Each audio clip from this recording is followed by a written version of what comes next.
Bonjour, chers apprenants. C'est Ali Talian. Aujourd'hui, on va essayer de montrer un peu comment faire pour héberger une application, donc héberger notre site web dans l'un des plusieurs, donc il y en a plusieurs, hein, donc les sites d'hébergement. On choisit de le faire aujourd'hui avec Always Data, donc qui est assez simple, hein, assez simple et qui est gratuit. Bon, qui existe aussi en version payante, hein, donc ça dépend des possibilités, hein. Donc en tout cas, avec cette version gratuite là qu'on va tester aujourd'hui, on pourra avoir 100 MO d'espace et pouvoir tester et juste pour montrer, hein, comment ça se passe, hein, l'hébergement. Donc l'hébergement consiste à mettre votre travail, votre site, votre application dans un serveur et à travers un lien donc qui vous sera propre et unique. Donc les internautes pourront y accéder et donc visiter votre site et c'est ça. Pour cela, il faudra qu'on puisse déplacer nos dossiers, encore nos fichiers, notre projet dans un serveur qui est distant. Maintenant, comment ça se passe? Tout le monde sait déjà que la communication se passe comme suit. Donc, le client, à travers des requêtes, à travers donc, le lien là, dans la barre d'adresse, ce qu'il tape au niveau de la barre d'adresse. Donc, à travers ce lien là, ce URL là, donc l'utilisateur effectue une demande. Donc, et que cette demande là qui concerne donc une page web, parce que la demande que l'utilisateur va effectuer, donc attend qu'on lui réponde sous forme de page web. Donc cette demande là qu'on appelle requête, donc concerne une page, et que les demandes qui concernent des pages web, on les appelle des requêtes HTTP. Maintenant, lorsque le client va d'un côté effectuer, donc écrire en tout cas le site au niveau de la base d'adresse, donc le client est en train d'effectuer à travers son navigateur une requête HTTP. Maintenant, on va rechercher dans la toile quel est le serveur, l'adresse du serveur. Donc n'oubliez pas aussi que le nom, donc le nom de votre site là, en général, il y a le DNS qui va essayer de convertir ce nom là en adresse IP. Et à travers l'adresse IP là qui est unique, donc on remonte vers le serveur. Oui, lorsque le client donc aura tapé l'adresse au niveau de la barre de l'URL, donc il effectue ce qu'on appelle une requête. Et que cette requête HTTP là sera acheminée vers le serveur, donc le serveur qui est concerné. Maintenant, le serveur, quand il va donc effectuer ces manipulations, ça veut dire attaquer la base de données, en tout cas faire tout le traitement possible nécessaire pour avoir le résultat. Et que le résultat, il sera converti en HTML. Oui, parce que les navigateurs ne peuvent lire que du HTML. Donc d'ailleurs, on l'appelle langage du web. Donc le serveur, lorsqu'il va répondre du HTML, c'est ça qu'on appelle une réponse HTTP. Maintenant, la réponse va donc venir au niveau du client et le navigateur va essayer de l'interpréter. À ce moment-là que vous voyez le résultat donc, de site que vous voyez. Du coup, il faut comprendre, il y a une partie, il y a le client qui est là-bas, qui est représenté par son navigateur, et dans l'autre partie, il y a le serveur qui est là-bas, etc., etc. Donc, cette communication entre le client et le serveur, donc c'est ça cette communication se fait à travers donc des requêtes et des réponses HTTP. Donc ça, il faut savoir que c'est du point de vue du client et du serveur. Donc actuellement, ce qu'on a expliqué, c'est l'ensemble client-serveur. Le client, effectivement, c'est l'internaute, hein. Maintenant, comment le développeur a-t-il fait pour mettre son code, pour mettre son projet, pour mettre son site, mais son application dans le serveur pour que l'internaute puisse y accéder à travers l'URL?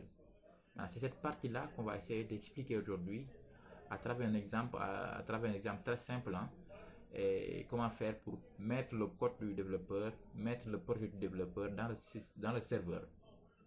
Cette partie-là qui consiste à mettre le code du développeur dans le serveur, donc se fait à travers l'hébergement. En général, on parle d'hébergeurs, il y en a plusieurs, il y en a des milliers, hein. Et cette fois-ci, on va prendre l'exemple de Always Data. Donc, pour qu'il puisse héberger, comme son nom l'indique, héberger notre site, héberger notre code source. Donc le fait de mettre le code dans le serveur, c'est ça qu'on appelle donc l'hébergement. Il faut savoir que pour faire l'hébergement, donc comme tout à l'heure, hein, on me parlait de client-serveur, donc des clients qui est l'internaute à travers son navigateur. Mais là aussi, c'est exactement la même chose actuellement. Nous, en tant que client, en tant que développeur, on doit pouvoir mettre le code au niveau du serveur. Et cela se fait à travers donc un client FTP. Donc nous, en tant que développeur, nous sommes le client FTP. On veut mettre notre projet dans le serveur FTP. Maintenant, ceci est possible grâce à bon, il y a le protocole FTP, hein, File Transfer Protocol, donc c'est un protocole de transfert de fichiers. Donc, on doit pouvoir transférer nos fichiers dans le serveur. Donc n'oubliez pas que le premier protocole qu'on a vu était HTTP, donc qui consistait à transférer donc, à des pages web, mais actuellement ce sont des fichiers qu'on va transférer vers le serveur et après on va transférer le client à travers une adresse pour accéder à ces fichiers-là. Maintenant pour cela, pour que ça soit possible, il faudra qu'on puisse utiliser un logiciel qui nous permet donc de transférer, en tout cas de communiquer entre le serveur. Et parmi ces logiciels-là, il y a un logiciel qu'on appelle FileZilla. FileZilla, c'est un logiciel qui est gratuit, hein, qu'on peut utiliser. Hein. Donc il suffit d'aller sur Google et taper FileZilla et pouvoir le télécharger. Vous voyez, c'est là, donc on prend le premier lien. Et du coup, là, on peut télécharger FileZilla côté client. Ça se présente comme suit. Donc là, on a dans cette partie de gauche là. Donc ici, on a notre ordinateur, donc l'ensemble de nos fichiers. Vous avez vu ici, c'est notre bureau et tout ça là. Donc l'ensemble des fichiers qui sont dans notre ordinateur, on peut naviguer ici. Ou là, par exemple, là, ici, je change de disque dur, etc., etc. Donc tout ce qui est là, c'est notre ordinateur. Maintenant, la partie qui est à droite, c'est le serveur. C'est ça qui représente le serveur distant. Donc c'est là qu'on doit déposer notre projet. Et une fois qu'on va déplacer un fichier de gauche, et on le dépose ici par glisser-déposer par exemple, qu'on va sélectionner ici un dossier et faire un glisser-déposer ici vers la droite, ça veut dire qu'on veut copier un dossier, ou bien un répertoire, ou bien quand on veut copier des fichiers qui sont dans notre ordinateur. Donc la partie gauche représente notre ordinateur et on le déplace vers la partie droite qui représente le serveur distant. Maintenant, après avoir fait ça, il faudra juste pouvoir se connecter vers le serveur distant là. Donc à travers ici donc l'identifiant, donc ici il faudra remplir l'autre, ici l'adresse du serveur, l'identifiant, le mot de passe et le port. Et que l'ensemble de ces paramètres là donc seront fournis par le serveur.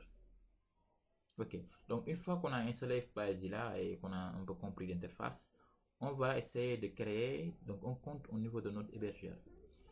Là, je suis au niveau de Always Data. Donc là, je vais essayer de créer un compte. C'est très simple. Hein?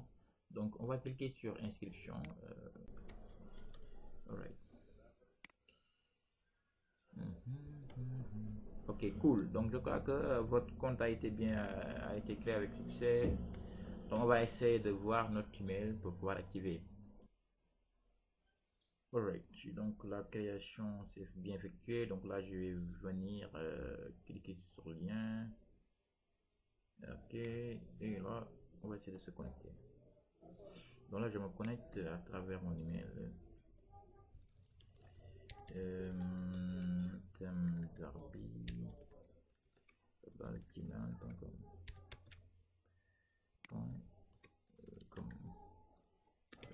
mets mon mot de passe.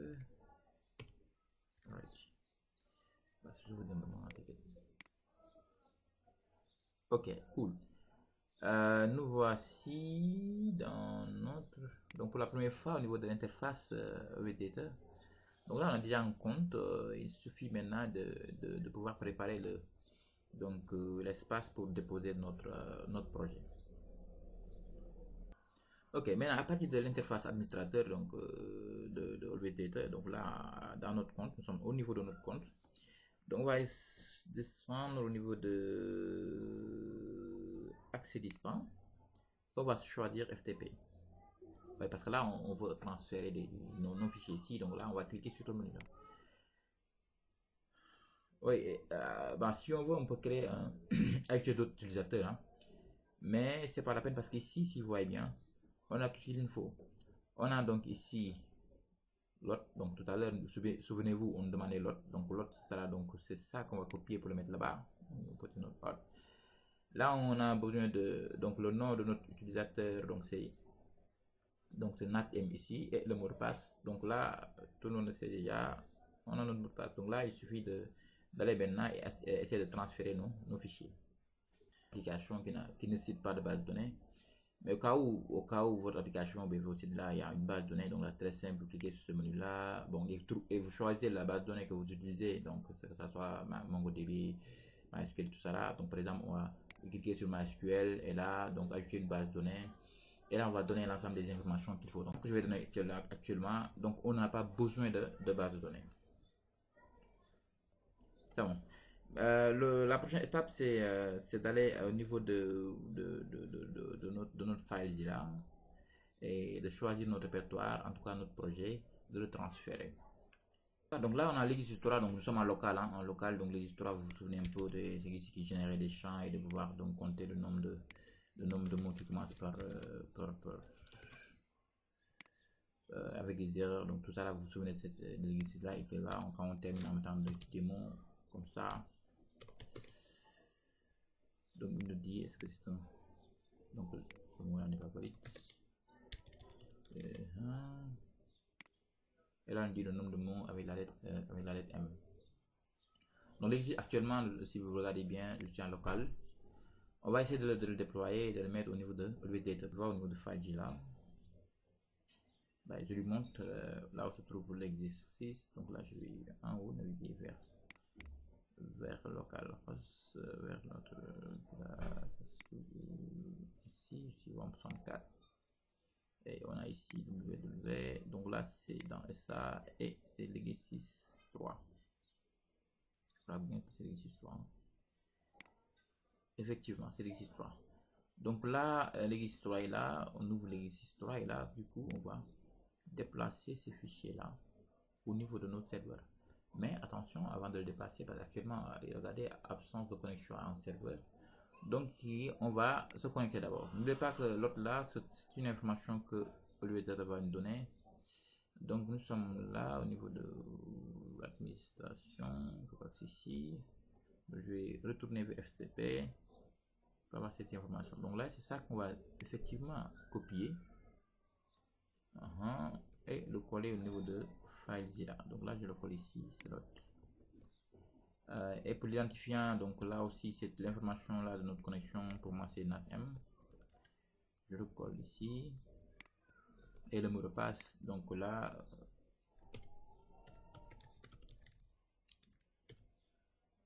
ok. Bon, pour le port, je laisse comme ça. Hein. Là, il me demande de sauvegarder le mot de passe, ne pas sauvegarder le mot de passe. Donc, t'inquiète, je ne vais pas sauvegarder pour cette fois-ci. Donc là, on va regarder. Donc là, il me dit certificat de je sais pas quoi, etc. On va valider par OK. Et là, on va. Donc, regardez, actuellement, il dit donc il s'est connecté. Donc, on s'est connecté. Actuellement, ça veut dire qu'on s'est connecté à travers donc notre logiciel FileZilla au serveur. Donc là, c'est comme si on avait un canal entre nous et le serveur. Donc, on va faire passer là-bas nos données. Donc du coup, ces trucs-là, donc on a déjà admis et tout ça. Donc nous, on va entrer dans www ici et on va transférer nos données ici. Donc cette page index-là, on peut le supprimer. Ce fichier index-là, parce que nous, on a déjà notre fichier index. Donc je supprime. Tac, oui. Et là, on va déplacer tout ce qui est là vers notre serveur. Là, je le déplace par glisser déposer. Je choisis l'ensemble des fichiers et dossiers qui sont dans mon projet. Je le déplace vers le serveur. Tant que je le déplace, et là, vous voyez bien que les trucs sont en train de se passer. C'est très rapide, effectivement, parce que là, c'est un petit exercice seulement pour faire comprendre l'hébergement. Donc là, l'ensemble des fichiers sont déjà au niveau du serveur. Et là, il me dit avec succès. Donc, dernière étape, c'est de tester notre site là. Est-ce que c'est fonctionnel ou pas? Et là, donc, souvenez-vous, donc, rappelez-vous de du nom, de cette adresse là. Donc, lorsqu'on a voulu transférer les données, donc l'adresse là. Maintenant, c'est très simple, hein, c'est la même adresse qu'il faut seulement taper. En réalité, c'est votre URL. Mais cette fois-ci, il faut seulement enlever le FTP qui est devant. Et donc c'est comme si j'avais un site qui s'appelle natm.olvdata.net. Donc là, je vais copier ça et je le mets ici au niveau de l'onglet. Et là, je vais directement enlever cette partie-là, entrer. Et automatiquement, donc on a effectivement la même chose que tout à l'heure, mais cette fois-ci, ça se fait à travers donc l'internet. Donc notre site est bien hébergé. Donc vous-même, vous pouvez tester ce site-là en mettant natm.olvdata.com. .net. Donc là, et effectivement, ça marche de la même manière. Hein. Donc là, du coup, vous avez vu avec les erreurs de validation et tout ça là, ça marche. Hein. Donc c'est cool. Hein. Ouais, c'était tout pour cette vidéo là. J'espère que ça a été et que vous avez un peu compris comment on fait pour héberger une application, un site web au niveau de serveur. Donc c'est toujours les mêmes étapes qu'il faudra suivre. Hein. Donc avoir le code source, avoir le logiciel qui permet de transférer, dans notre cas c'est ce file là, et avoir aussi le serveur distant, et dans notre cas c'est Always Data qui est gratuit pour 100 MO.